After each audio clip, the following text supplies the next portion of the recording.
업무상 지위를 이용하여 추행하는 경우는 폭행이나 협박이 동반되어야 처벌 대상이 된다.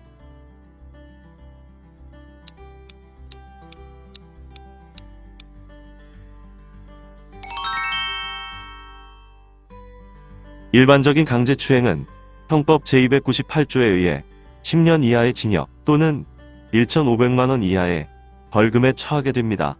강제추행은 원칙적으로 폭행, 협박을 동반하는 경우를 의율하고 있는데 범죄의 과정이 특수한 조건 아래에서 이루어진 경우는 처벌 대상이 되는 범죄의 범위가 넓어지기도 합니다.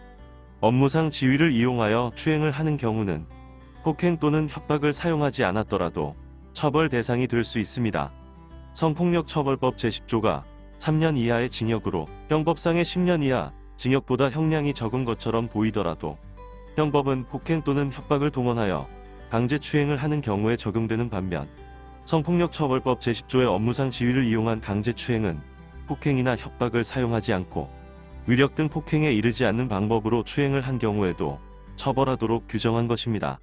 그리고 추행은 아니지만 업무상 지위를 이용한 성범죄와 관련하여 사업주가 업무상 지위를 이용하여 성희롱을 하는 경우는 남녀고용평등법에 따라 1천만 원 이하의 과태료가 부과됩니다. 여기에서의 성희롱은 추행에 이르지 않더라도 성적 언동 등으로 성적 굴욕감 또는 혐오감을 느끼게 하는 경우를 말합니다.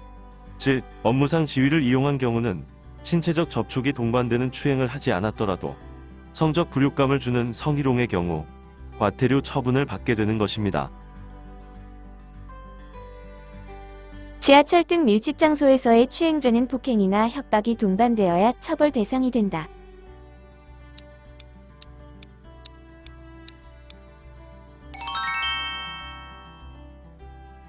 추행이 지하철 등 공중 밀집 장소에서 이루어진 경우는 성폭력처벌법에 따라 폭행, 협박을 사용하지 않았어도 처벌 대상이 됩니다. 이 역시 형법 규정의 강제추행은 폭행, 협박이 동반되는 경우를 처벌하는 반면 공중 밀집 장소에서는 폭행, 협박 없이 추행하는 경우도 처벌 대상으로 하는 것입니다. 성적 목적으로 화장실 등 다중이용 장소에 침입하는 자는 추행을 하지 않아도 처벌 대상이 된다.